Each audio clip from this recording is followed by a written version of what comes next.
Hi guys and girls. Hello friends at home.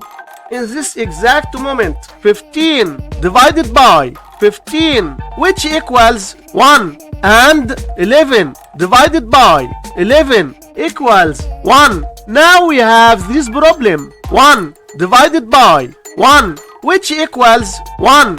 But this answer is not correct because according to the order of operations, we must do this division, then this division, and at last this division. So we have first this division. 15 divided by 15 equals 1. So we have 1 divided by 11 divided by 11, and we can write this part as 1 over 11 divided by 11. So we must keep the first fraction 1 over 11 and change division to multiplication times. Then flip the second fraction 1 over 11, which equals 1 over 121.